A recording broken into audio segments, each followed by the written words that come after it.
Sumatera Utara hari ini kembali hadir menjumpai Anda. Memperbarui informasi Anda seputar Sumatera Utara, edisi Sabtu 31 Mei 2025. Kali ini bersama saya Yuni Syalfani, dan seperti biasa pemirsa, sejumlah informasi telah dirangkum tim redaksi kami untuk Anda. Berikut informasi selengkapnya.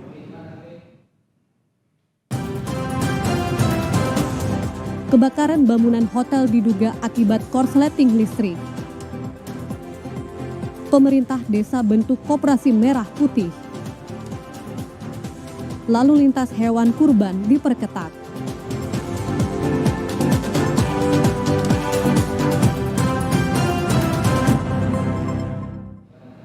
Diduga akibat korsleting listrik, satu unit bangunan di salah satu hotel di Kota Medan ludes terbakar.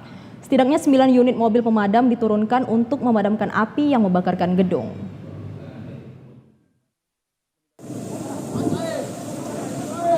Rekaman video amatir warga memperlihatkan detik-detik api terlihat dari atap gedung sebuah bangunan hotel di Kota Medan yang digunakan untuk tempat hiburan pada Jumat malam terbakar. Terlihat petugas Dinas Kebakaran Kota Medan berjibaku memadamkan api yang semakin membesar. Kepala Dinas Pemadam Kebakaran Pemko Medan, Muhammad Yunus mengatakan pihaknya menurunkan 9 unit mobil pemadam kebakaran untuk menjinakkan api. Hampir 3 jam petugas akhirnya dapat melakukan pemadaman lantaran banyaknya material yang mudah terbakar di dalam gedung tersebut. Penyebab kebakaran diduga akibat korsleting listrik. Meski tidak ada korban jiwa dalam peristiwa tersebut, namun kerugian diprediksi mencapai miliaran rupiah. Objek yang terbakar adalah bangunan tempat hiburan mungkin ya, yang tidak begitu luas, namun memang kami kesulitan dalam menjangkau titik api karena bahan-bahan yang ada dalam gedung sendiri memang cukup memicu api.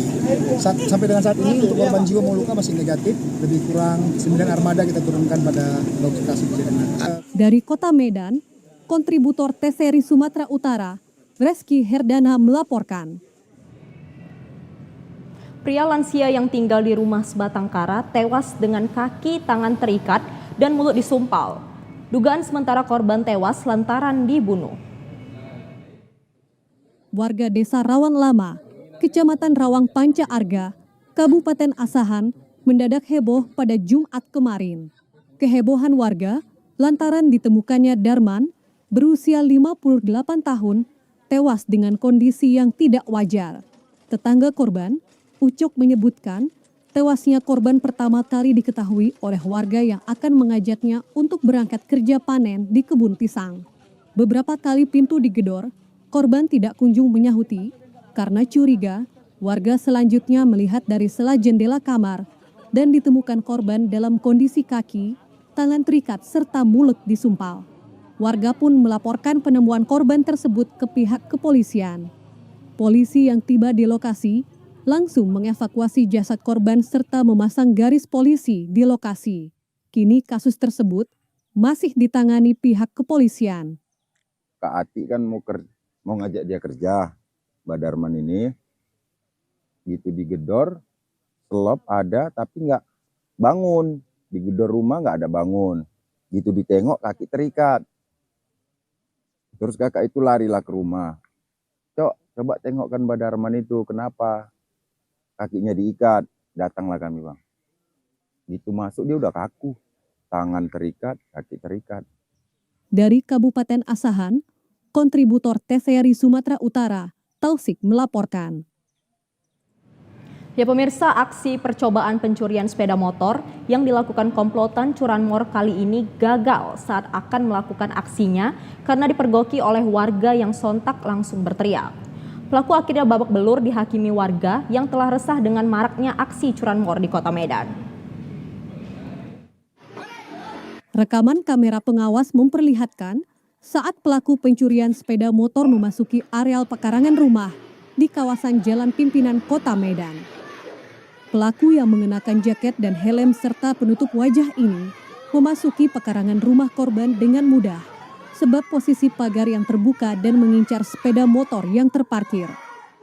Dengan sigap, pelaku lalu berupaya membobol kunci kontak sepeda motor dengan kunci letter T yang kerap digunakannya dalam menjalankan aksi curanmor.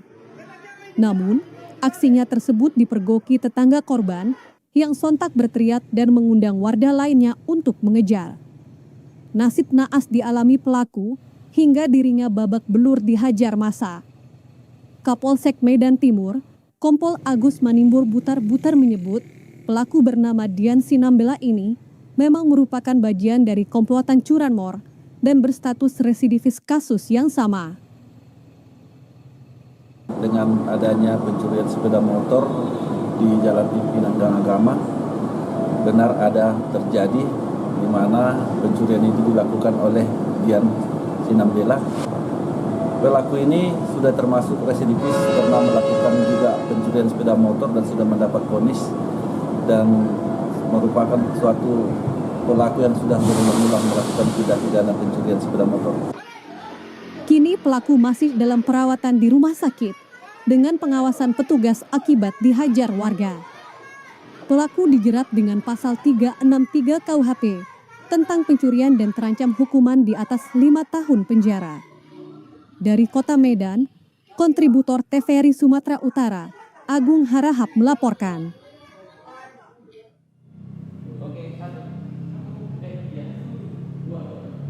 Ya pemirsa, kami akan segera kembali dengan sejumlah informasi lainnya. Tetaplah bersama kami di Sumatera Utara hari ini.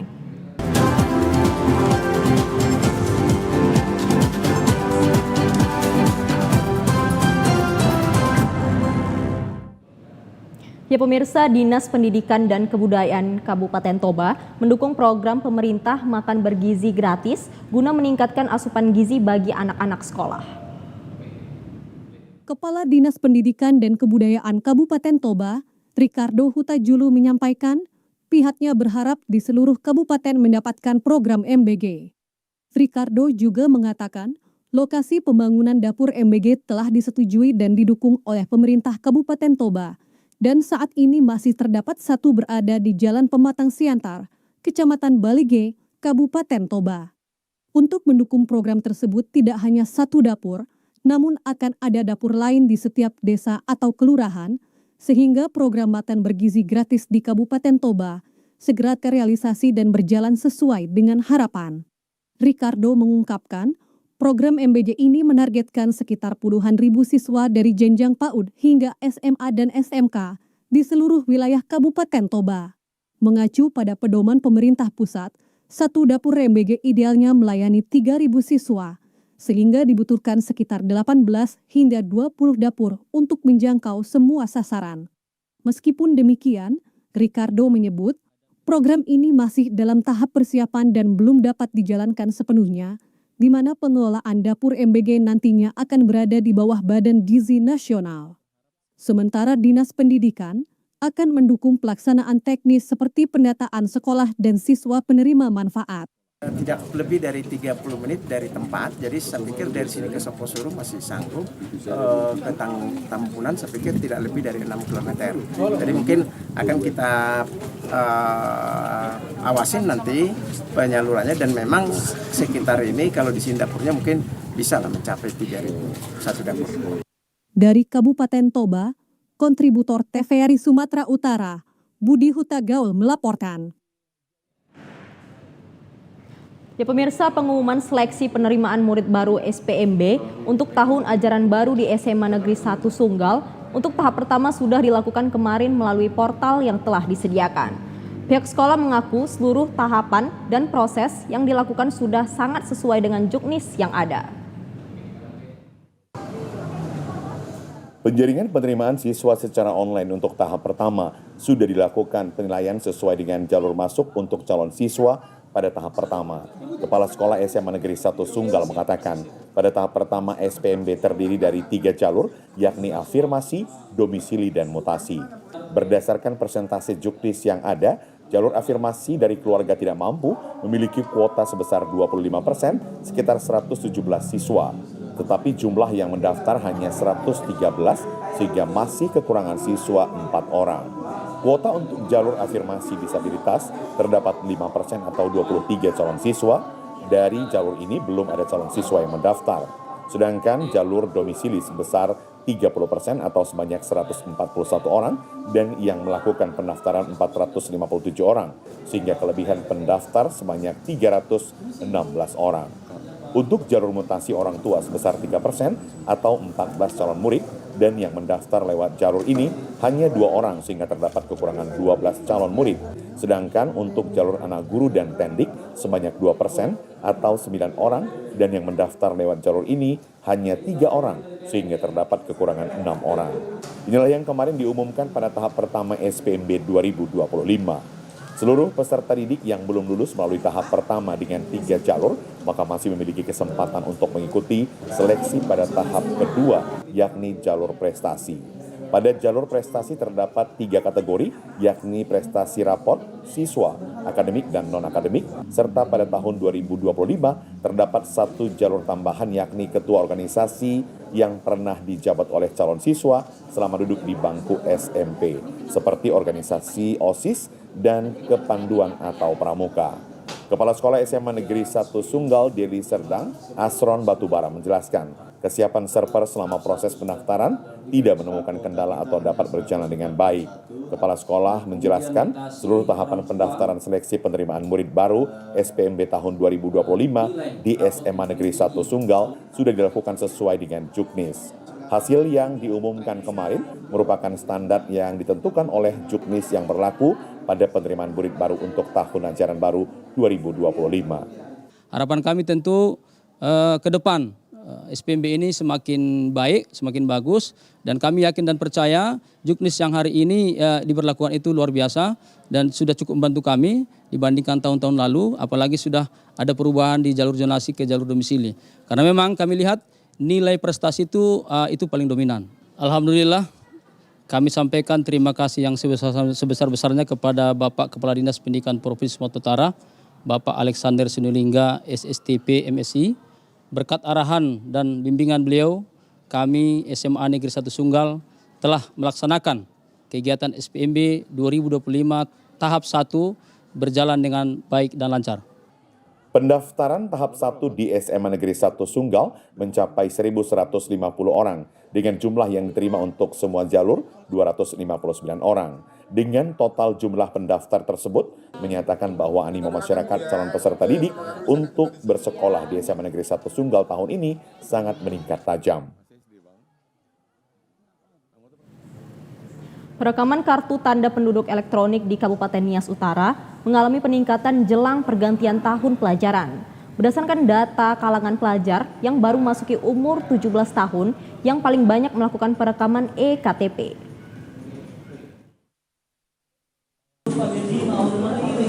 Semakin banyak masyarakat di daerah ini yang telah melakukan perekaman e-KTP sebagai wujud akan pentingnya memiliki administrasi kependudukan. Kepala Dinas Kependudukan dan Pencatatan Sipil Kabupaten Nias Utara, Ignatius Crispinus Baiha mengatakan, kantor Disdukcapil setiap hari dipadati warga yang hendak melakukan perekaman e-KTP dan kartu identitas anak. Menurut Crispinus Baiha, capai 100 orang setiap harinya siap menyelesaikan pencetakan KTP elektronik setelah proses database Adminduk terintegrasi dengan Ditjen Dukcapil Kementerian Dalam Negeri. Diperkirakan, peningkatan grafik perekaman KTP terus berlanjut hingga bulan Juli mendatang. Setiap hari saja gelombang permohonan kepemilikan KTP elektronik ada sekitar 50 sampai hampir 100 setiap hari. Ya. Dan gelombang ini kemungkinan pada bulan Mei dan Juni ini akan bertambah terus.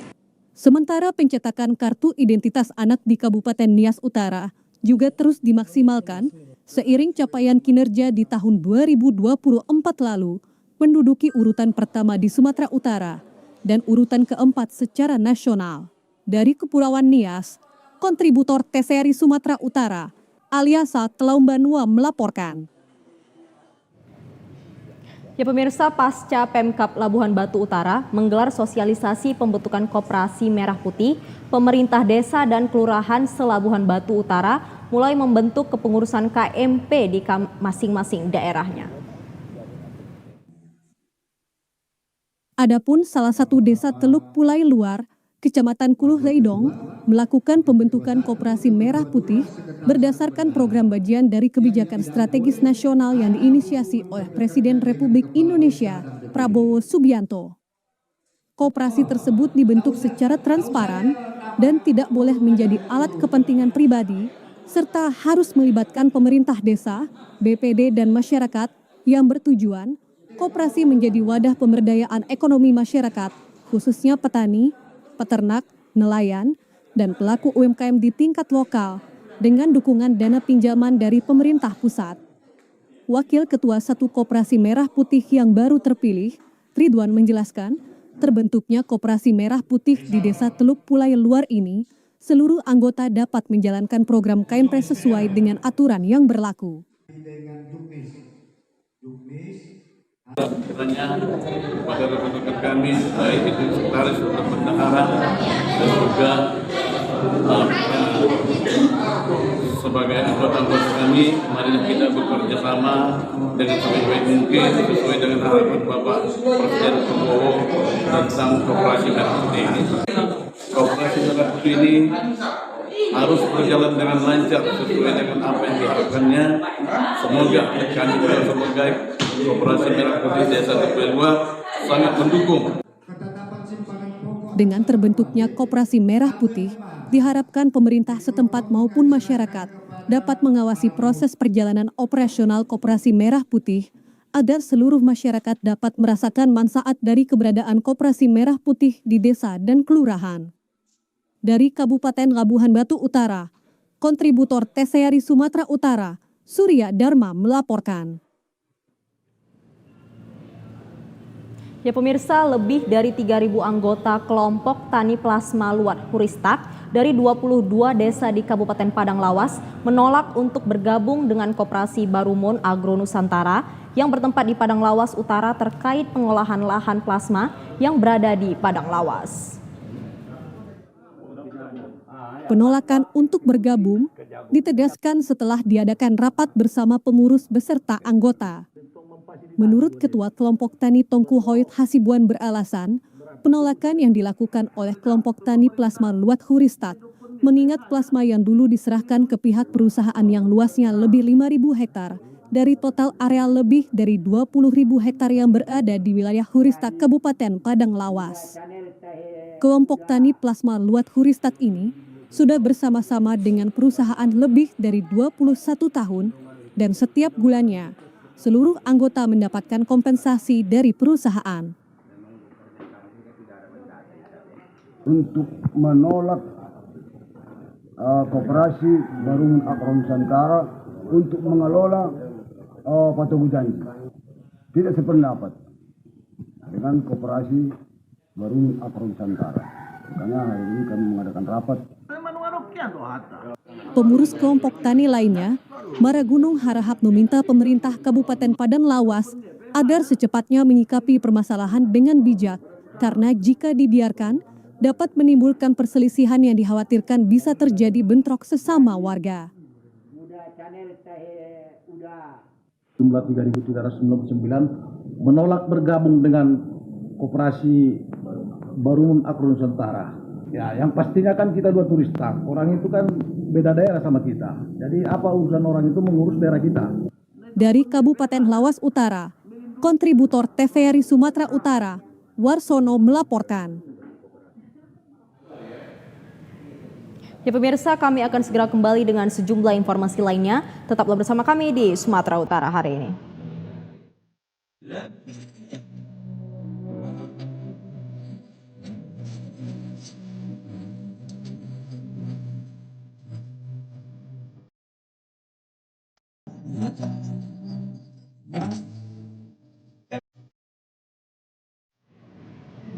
Ya pemirsa, penjualan hewan kurban kerbau maupun sapi di Kabupaten Tapanuli Tengah menjelang Hari Raya Idul Adha 1446 Hijriah menurun jika dibandingkan dengan tahun lalu.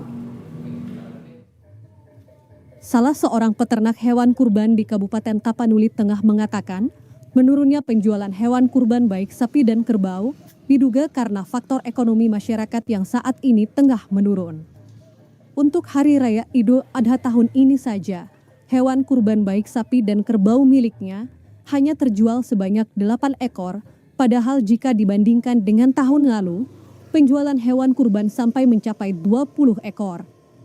Sementara itu, terkait harga untuk 1 ekor hewan kurban seperti sapi dan kerbau, dirinya mengaku menjual kepada pembeli berdasarkan berat hewan kurban tersebut. Untuk hewan kurban baik sapi dan kerbau, yang beratnya 90 kg harganya bisa mencapai belasan juta rupiah, bahkan hingga mencapai puluhan juta rupiah.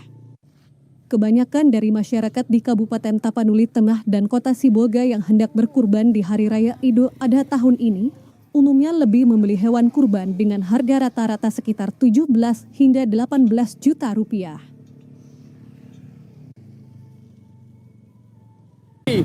Karena apa? Karena ekonomi mungkin kayak kurban agak kurang. Kemarin laku sekitar 20 ekor, sekarang ya 8 ekor lah. Ya tergantung besarnya. Seperti ini, kalau udah ini 25 juta, ada yang seperti itu.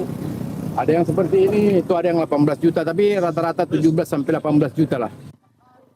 Dari Kabupaten Tapanuli Tengah, kontributor TVRI Sumatera Utara, Raymond melaporkan. Sepekan menjelang Hari Raya Idul Adha 1446 Hijriah, lalu lintas hewan kurban diperketat. Balai Veteriner Medan himbau kepada peternak untuk tidak membawa ternaknya lalu lintas dalam keadaan tidak sehat. Kepala Balai Veteriner Medan, Arif Hukmi bersama Dinas Perkebunan dan Peternakan Sumatera Utara melakukan peninjauan terhadap ternak masyarakat di Deli Serdang kemarin. Mengacu pada kegiatan kurban yang sangat tinggi, Balai Veteriner Medan mengingatkan kepada para peternak untuk menjaga kesehatan hewannya. Para peternak hewan kurban wajib memiliki surat keterangan kesehatan hewan. Untuk menciptakan hewan kurban yang sehat, Balai Veteriner Medan telah menyalurkan sebanyak 41.500 dosis vaksin untuk sapi di Sumatera Utara. Arif menegaskan, menjelang Hari Raya Idul Adha 1446 Hijriah, lalu lintas hewan kurban diperketat. Bagi para peternak, tidak diizinkan membawa ternaknya ke satu daerah dalam keadaan tidak sehat. Berada di salah satu peternakan rakyat dalam rangka mengecek kesehatan ternak hewan kurban yang akan didistribusikan ke masyarakat. Salah satunya adalah di sini sapi kurban bantuan Presiden Pak Prabowo yang akan didistribusikan ke beberapa kota di Sumatera Utara. Alokasi vaksin untuk Sumatera Utara dari Januari itu 41.500 dan alhamdulillah sudah teralokasikan sekitar 36.000 sudah kita vaksinasi semuanya dan sisa-sisanya untuk divaksinasi mungkin setelah Lebaran untuk. Dari Kota Medan, kontributor TVRI Sumatera Utara, Dodi Kurniawan melaporkan.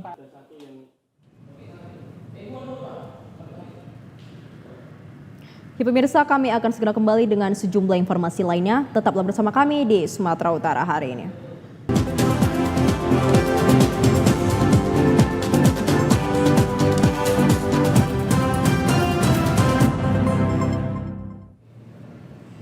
Ya pemirsa, PT Pupuk Indonesia telah menurunkan mobil uji tanah untuk membantu petani dalam meningkatkan kesuburan tanah. Mobil ini dilengkapi dengan alat uji tanah sebagai pendukung kegiatan sosialisasi dan edukasi kepada petani.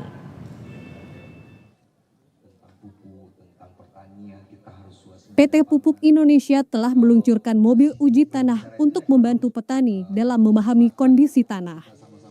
Mobil uji tanah ini berfungsi untuk menguji kesuburan tanah, memberikan konsultasi pertanian secara gratis, dan memberikan rekomendasi pemupukan yang tepat. Hal ini dilakukan dengan tujuan untuk meningkatkan produktivitas pertanian dan mencapai swasembada pangan. Mobil uji tanah ini melakukan pengujian dan turun ke lahan pertanian masyarakat, seperti yang dilakukan PT Pupuk Indonesia Wilayah 1 Sumut di Desa Pematang Biara, Kecamatan Pantai Labu, Kabupaten Deli Serdang, guna meningkatkan hasil pertanian dan mencegah degradasi tanah. Alih fungsi lahan dan keterbatasan akses teknologi menyulitkan petani dalam mengelola lahan dan menentukan dosis pupuk yang tepat. Manajer PT Pupuk Indonesia Wilayah 1 Sumut, Rizky Putraponah, mengatakan mobil uji tanah ini sudah diluncurkan sejak dari tahun 2019. Berbagai unsur hara, seperti unsur makro, mikro, serta sifat kimia tanah. Selain itu, mobil uji tanah juga memeriksa sifat kimia seperti pH, bahan organik, dan kadar air hanya dalam waktu 30 menit. Bagi masyarakat yang ingin mengetahui kondisi pH tanahnya, dapat melaporkan ke kios-kios tempat pembelian pupuk terdekat. Inisiasi Pupuk Indonesia kepada petani memberikan pelayanan mobil uji tanah, mengambil sampel uji tanah dari lahan petani langsung dan diuji. Nah, mekanismenya tim mobil uji tanah menjadwalkan turun ke desa-desa dan pengambilan sampel dilakukan dianalisa selama 30 menit, dapatkan hasil unsur hara tanah. Lewat petugas lapangan kami dari tim AE dijadwalkan rencana pengambilan sampel tanah.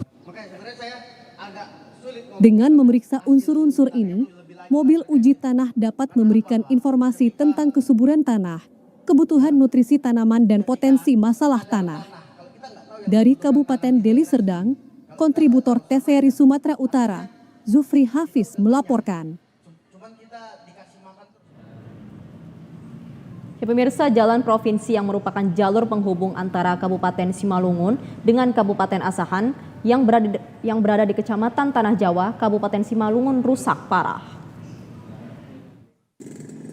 Rusaknya jalan provinsi tersebut membuat para pengendara, khususnya pengendara sepeda motor, harus ekstra hati-hati saat melintas karena kondisi jalan terdapat banyak lubang. Para pengendara yang sehari-hari melintas di lokasi jalan rusak ini mengatakan kondisi yang paling parah berada tepat di lokasi Jembatan Anderasi, Kecamatan Tanah Jawa, Kabupaten Simalungun. Saat hujan turun, para pengendara, khususnya sepeda motor, banyak yang menjadi korban akibat terjatuh dari sepeda motornya setelah masuk ke dalam lubang yang tergenang air. Jalanan di sana cukup parah, banyak lubang-lubangnya, banyak jalan yang rusak.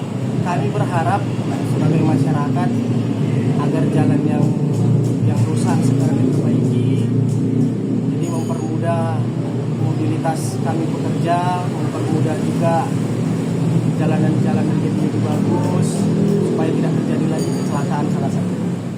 Warga berharap pemerintah dapat segera melakukan perbaikan jalan yang telah lama rusak tersebut, bahkan telah banyak menimbulkan kecelakaan.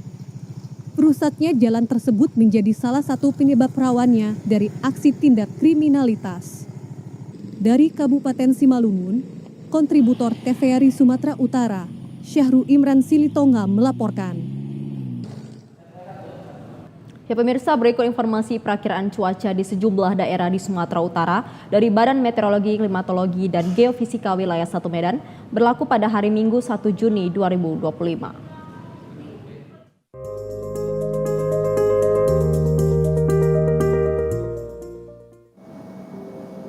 Halo Sobat BMKG, Assalamualaikum warahmatullahi wabarakatuh. Senang sekali saya Budi Prasetyo, Perkirawan Balai Besar Meteorologi, Klimatologi, dan Fisika Wilayah 1 yang akan menyampaikan informasi perkiraan cuaca untuk esok hari wilayah Sumatera Utara, Minggu 1 Juni 2025. Pagi hari wilayah Sumatera Utara berawan. Siang sore hari berpotensi hujan dengan intensitas ringan hingga sedang di wilayah Langkat, Deli Serdang, Medan, dan sekitarnya. Malam hari berpotensi hujan ringan di wilayah Simalungun, Serdang Bedagai, Langkat, Deli Serdang, Karo, Samosir, dan sekitarnya. Dini hari berpotensi hujan ringan di wilayah Deli Serdang, Medan, Binjai, Simalungun, Langkat, Serdang Bedagai, Asahan, Tanjung Balai, dan sekitarnya. Suhu udara berkisar antara 18 hingga 34 derajat Celcius. Kelembaban udara berkisar antara 65 hingga 98%. Angin bertiup dari arah timur laut hingga selatan dengan kecepatan berkisar antara 3 hingga 9 km per jam. Titik panas atau hotspot Provinsi Sumatera Utara, pantauan tanggal 30 Mei 2025 terdapat 2 titik, yaitu di 1 titik di wilayah Dairi dan 1 titik di wilayah Padang Lawas. Demikian informasi yang dapat saya sampaikan. Semoga bermanfaat untuk kita semua. Assalamualaikum warahmatullahi wabarakatuh. Pemirsa, informasi tadi menutup perjumpaan kita pada program Sumatera Utara hari ini. Mewakili seluruh kerabat kerja yang bertugas, saya Yuni Syalfani pamit undur diri. Selamat sore dan sampai jumpa.